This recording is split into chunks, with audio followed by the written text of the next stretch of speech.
बहुत स्वागत है आपका इस श्रृंखला में जिसमें हम डिस्कस कर रहे हैं राज्य सरकार, ठीक, यानी कि इंडियन पॉलिटी हम इसमें डिस्कस कर रहे हैं, इंडियन पॉलिटी, ठीक है। और आज आपका 29 सितंबर 2020 और आज हम डिस्कस करने वाले हैं कि इसमें राज्य कार्यपालिका, ठीक है, या राज्य सरकार जिसको हम कह सकते हैं। तो इसका जो संविधान में प्रावधान है वो दिया गया भाग नंबर 6 में। अनुच्छेद आते हैं आपके 153 से लेकर 167 तक। अब जो राज्य कार्यपालिका उसके तो अंग होते हैं, ठीक, उसके कौन कौन से अंग है? राज्यपाल, मुख्यमंत्री, मंत्रिपरिषद। इसमें आपका एक तरीके से हम कह सकते हैं विधानसभा, विधान परिषद, उनसे जुड़े मंत्री, ये सब आते हैं इसमें, ठीक, विधानसभा, विधान परिषद। इसके अलावा इसमें एक इम्पॉर्टेंट चीज़ आपका राज्य के महाधिवक्ता, ठीक है, जिसको एडवोकेट जनरल हम कहते हैं। क्या कहते हैं? Advocate general. और ये हर राज्य के लिए अलग अलग होते हैं। चलिए सबसे पहले शुरू करते हैं हम आज राज्यपाल से, ठीक।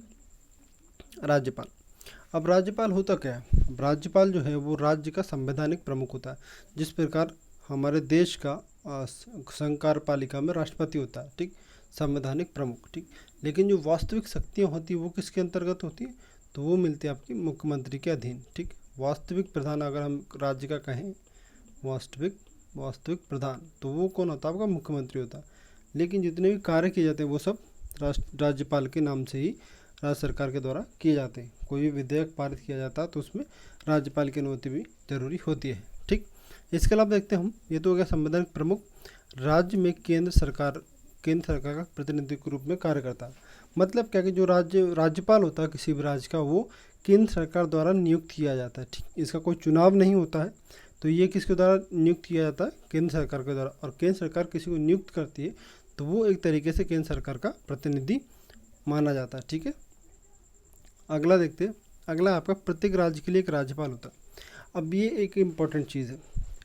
ये 7वां संविधान संशोधन 1956, यहाँ से पहले की कहानी क्या थी कि हर राज्य के लिए एक राज्यपाल होना आवश्यक था, या एक राज्यपाल का प्रावधान यहाँ पे किया गया था।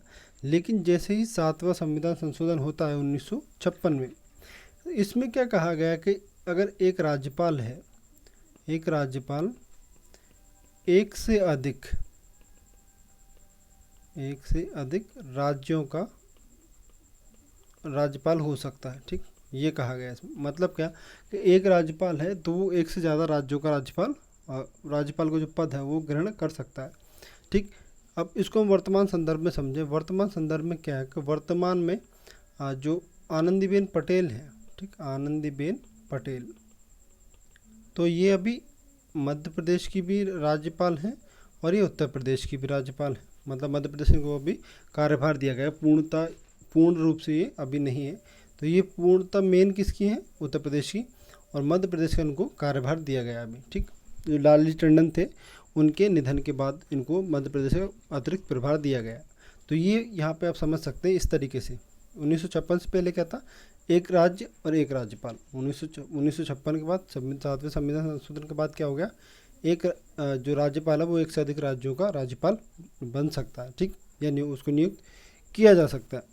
अगला देखते हैं इसकी नियुक्ति किस प्रकार होती है। जो राज्यपाल है हमारे, उनकी नियुक्ति के लिए कुछ प्रावधान, तो ये होती है आपके राष्ट्रपति के द्वारा, ठीक।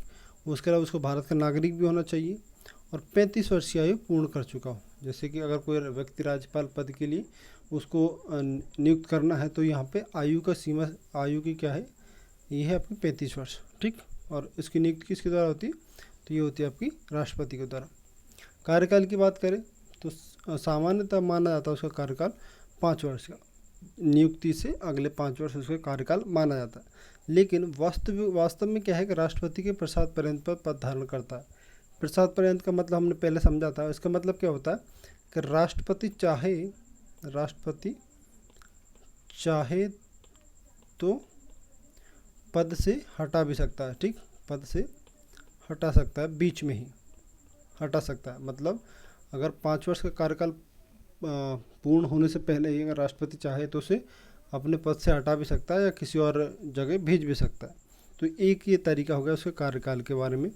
और अगला है कि अगर जो राज्यपाल है वही किसी कारणवश अपना त्यागपत्र देना चाहे तो वो राष्ट्रपति को संबोधित करते हुए अपना त्यागपत्र भी दे सकता है, ठीक। तो ये भी इम्पोर्टेंट क्या है? राष्ट्रपति के प्रसाद पर्यंत पद धारण करता है। 5 वर्ष पूरा हो ये कोई ज़रूरी नहीं है, ठीक। तो ये लेकिन कंडीशन तीनों ही मान्य है और तीनों ही होती भी हैं, ठीक।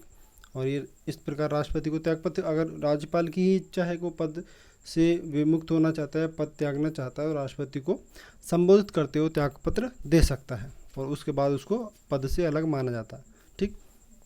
इसके अलावा देखते हैं हम राज्यपाल की जो शक्तियाँ होती है क्या क्या होती हैं। अब शक्तियाँ मुख्यतः 4 प्रकार की होती हैं जो राज्यपाल को मिलती हैं। पहली होती कार्यकारी शक्तियाँ, विधायी शक्तियाँ, वित्तीय और न्यायिक शक्तियाँ, ठीक। अब बारी बारी से हम देखते हैं एक एक करके कि इनके बारे में जानकारी। पहला है कार्यकारी शक्तियाँ।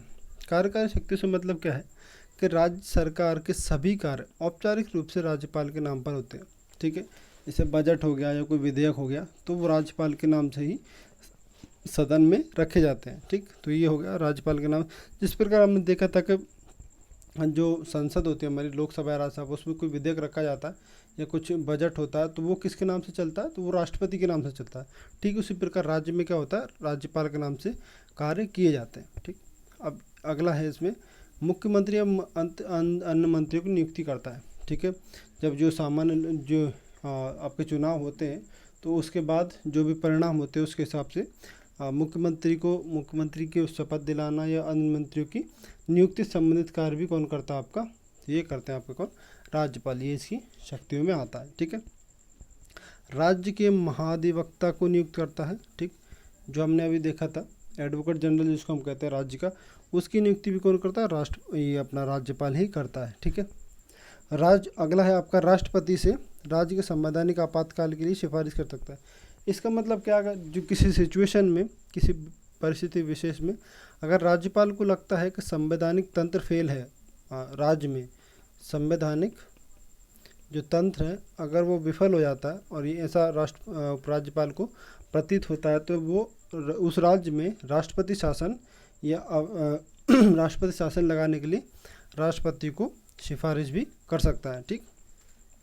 तो ये भी इसकी शक्तियाँ होती है राज्यपाल की। इसके अलावा जो कई विश्वविद्यालय होते हैं उनका कुलपति भी राज्यपाल पदेन कुलपति भी होता है और कुछ विश्वविद्यालयों के कुलपतियों की नियुक्ति भी राज्यपाल के द्वारा ही की जाती है, ठीक। अगला आपका विधायी शक्तियाँ, ये नंबर 2 है आपका, ठीक। कार्यकारी क्या होगा, ये नंबर 1 और आपका विधायी हो गया नंबर 2, ठीक। तो विधायी शक्तियों में क्या आएगा कि राज्य विधानसभा के सत्र को आहूत मतलब क्या होता है, सत्र की शुरुआत करवाना, ठीक। सत्र बुलाना, एक तरीके से हम ये कह सकते हैं, सत्र बुलाना कह सकते हैं। सत्रावसान मतलब इसको भंग करना या बंद करना, समाप्त करना, ठीक है। सत्र चल रहा है उसको उस परिस्थिति विशेष के हिसाब से उसको समाप्त भी कर सकता है या फिर विधानसभा को विघटित भी कर सकता है, ठीक।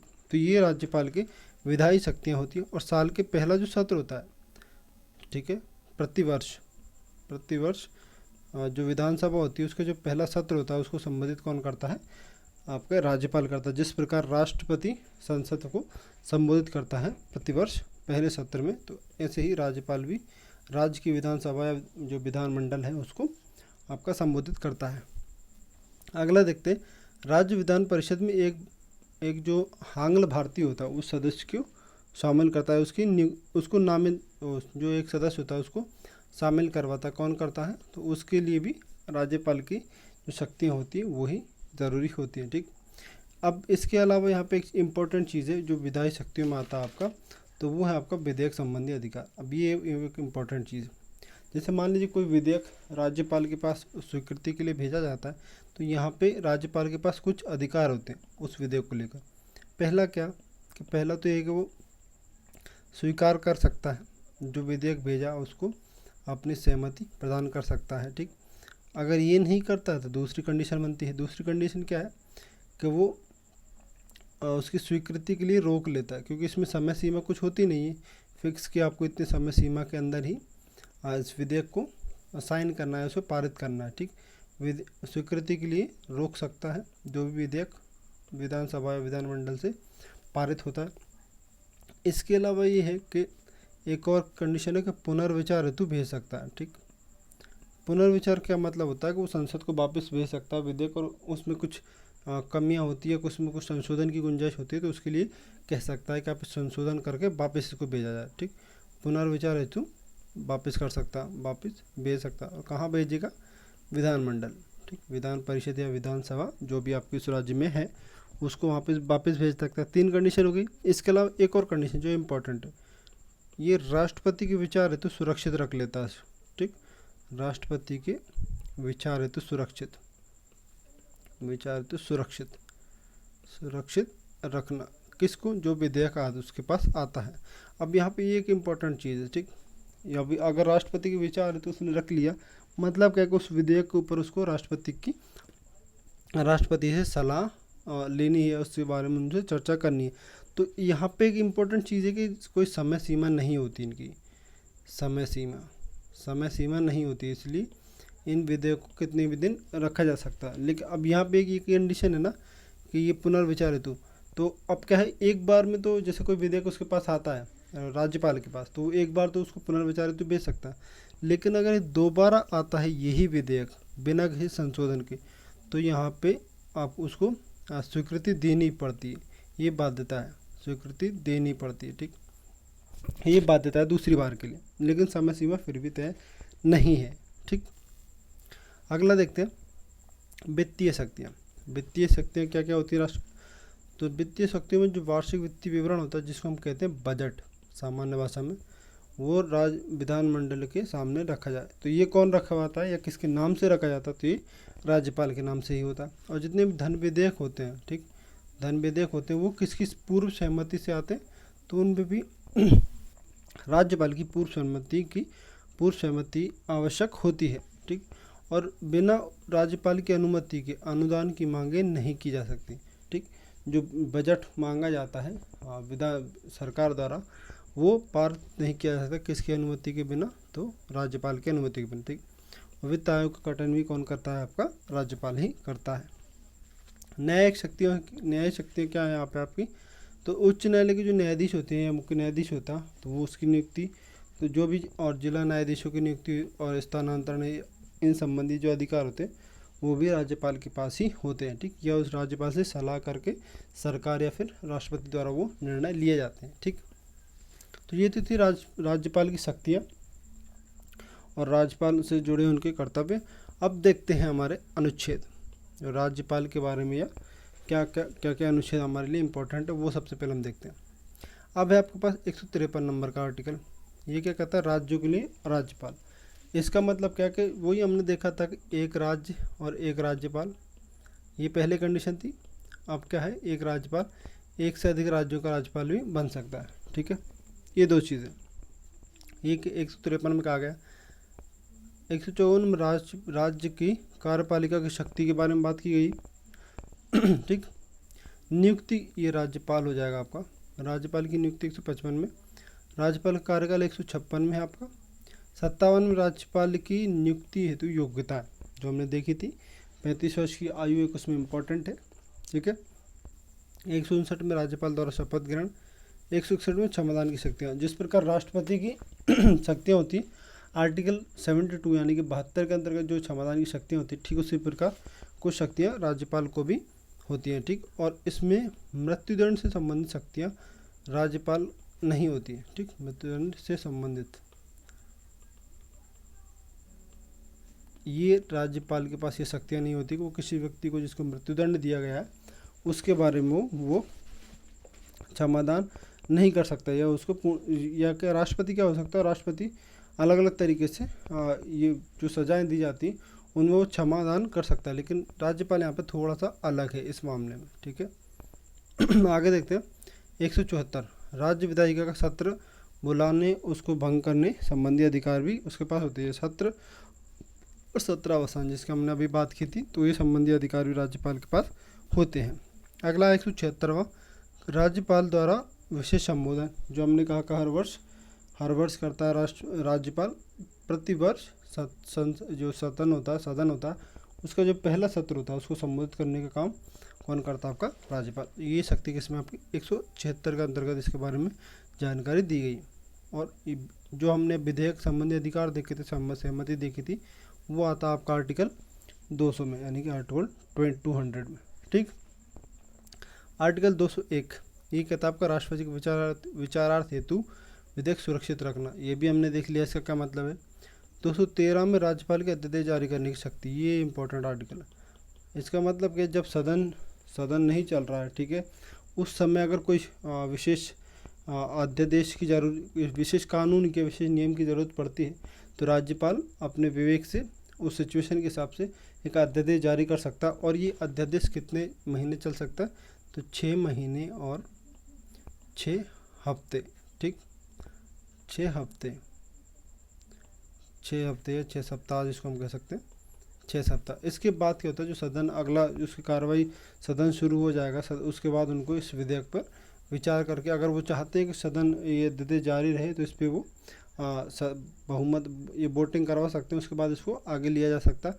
लेकिन अगर इस पर सदन चालू होने के बाद भी कोई कार्रवाई नहीं की जाती है तो ये 6 महीने और 6 सप्ताह में अपने आप इसको डिसॉल्व माना जाता है या इसको अर्थहीन माना जा सकता है, ठीक है।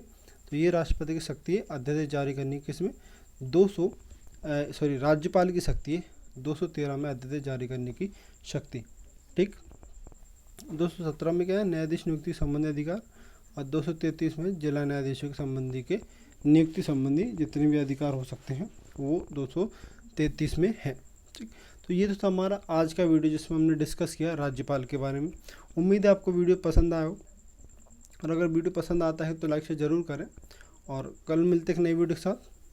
तब तक अपना ध्यान रखिएगा, धन्यवाद।